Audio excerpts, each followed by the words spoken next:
Hello world, it's Desmonded here, and I've got a special announcement for those of you here today that we are going to be starting a new SMP, and it's going to be called SmoothTech SMP. So let me just talk for a moment about who we are and what our goals are and what the sort of format of the server is going to be. So, Smooth Tech is going to, of course, be a tech-oriented survival server, and we are also going to be really emphasizing in-game exploits and mega building. We're going to be building some ridiculous things, and not just circuits like the one you see back here, actual legitimate builds with artistic value as well, potentially. Of course, art's value is in the eye of the beholder, but I like to think that we'll make some things that are interesting to look at and also grand in scale.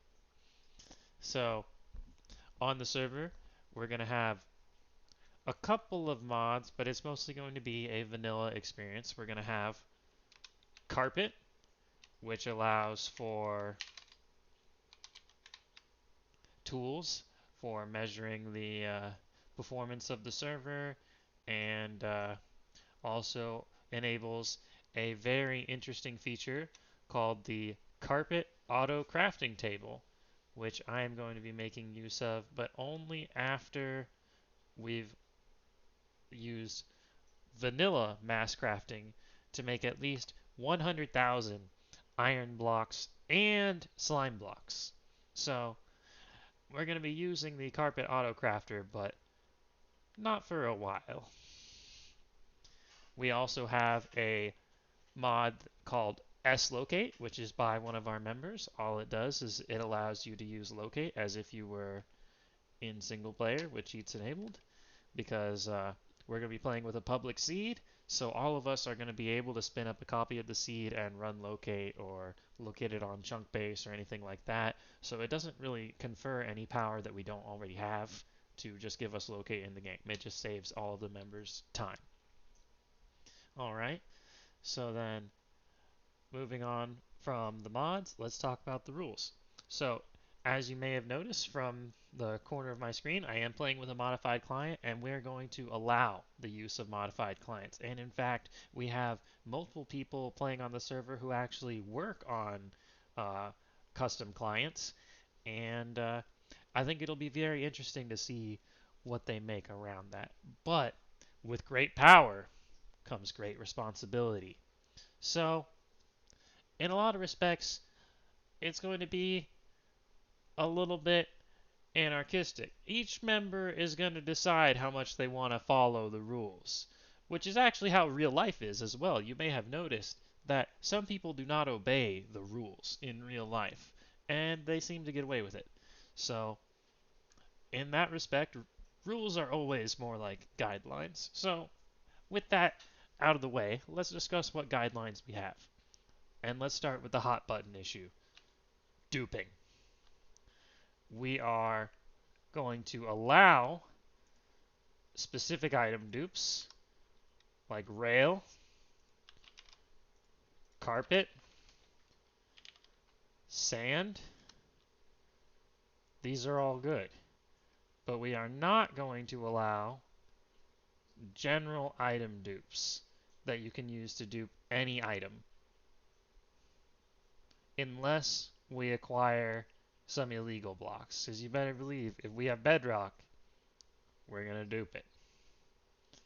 So, no general item duping for storage, but given what I've told you that we do have hack client authors and contributors playing on the server, we will almost certainly be attempting to pull off most new dupes and also find currently unknown dupes. So we will be attempting general item dupes, but we will not be using general item dupes to fill main storage or fund our mega builds. We're going to get all of that as one would in survival. Okay, with that out of the way, let's talk a little bit more about the clients. So, since we're not going to be duping, we're also not going to be using hacks like extra elytra that basically substitute for using an item. So extra elytra allows you to glide without rockets. So that's really nice and all when you're playing on an Anarchy server, but we feel like we should have to farm the rockets, so that's what we're gonna do. And I think it'll be more interesting to have to provide ourselves with the rockets anyways. Likewise, we aren't going to use our flying on our hack clients. Maybe after we have Elytra, we can have a civilized discussion about if we want to allow flying with Elytra equipped, but generally, we don't think that we should be flying before then, for sure. And I certainly will not be using fly hack in my playthrough prior to attaining an Elytra, and even afterwards, probably not too much. So, with that out of the way, let's take a look at who we got. Boy, that was speedy. Do you like that speed hack? So, here's me. I'm Desmond, and there's my alt right behind me, Swagatha. I'm mostly going to be using Swagatha as a digger bot. Speaking of using a modified client, I can use my modified client to dig out areas.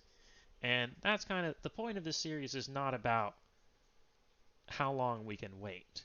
It's about testing the limits of survival play. So we will definitely be using some bots to dig some holes. Here is Ezekiel. His skin is Bork. It looks basically the same as mine, but he's got it mapped reverse on the actual image skin file. So until he disables his all the various parts of his skin, when he does that, he looks like me with a different colored tie. But until then, he looks like how he does now. Regardless, this guy is kind of been like my partner in crime for a couple of years. I play a lot of games with him, and he's a big collector. He likes to have a lot of the things, and he likes to have the rare things. So that's why I have Amir holding the Deep Slate Emerald Ore, and Fat Outputs is his mushroomy alter ego. We have Erlia. Erlia is more of a build-oriented player. Erlia is a phenomenal builder. I cannot even say how good she is at building. Like, maybe I'm just outrageously impressed because I only know this side of the game. But she builds really well. There's her alt. I think you'll love what she has to do. Oh, and she's French. Here's Timulus. He's one of Erlia's buddies. He is quite a character. He may not put as much time into the series as some of the other players, but he's a very interesting player. He plays with stone tools, even well after he could easily be playing in the iron, diamond, or even the netherite tier based on the resources that he's using. He always plays with stone tools, which blows my mind. And he's also a little bit more of a build-oriented player. I'd say his specialty is interiors. He can decorate the fuck out of the inside of a build, and I sure as hell can't. We got Itzven. These two guys are both students, so their time is going to be a little limited. Itzven, he's a great guy that we met on a server that we were playing on previously. He's a coder and a cactus farmer, and his skin looks like Bob Ross. I think you'll love to see him and what he gets up to if he comes around, but I think he's going to be busy. Dewan is another one of our more code-oriented players. He was actually compiling our client for us when we were playing in some of the 1.17 snapshots. So this guy gave us the power that we had on the Anarchy server that we were playing on. Let Me Dry to Boat is a very special guest to our server who is actually the author of Jex utility client, an alternative client for Minecraft that has a lot of tools in it, similar to other hack clients like Meteor, Worst, Impact, etc. And I think it'll be a lot of fun having the primary author of a custom client playing on the server and seeing how our play changes the tools they want to build and how the tools that they have built change our play. Nightmarish Nova is a relatively newer player with aspirations to do some mega building in survival, and we really need some players to ask us for a lot of blocks so that we're forced to farm them on the tech side of the group. So she's going to be asking us for blocks. We're going to be farming the blocks. It's going to be great. And finally, we have Dragoocraft. Dragoocraft is a player who reached out to me and asked if I could help him learn redstone. And at first I was like, I don't know.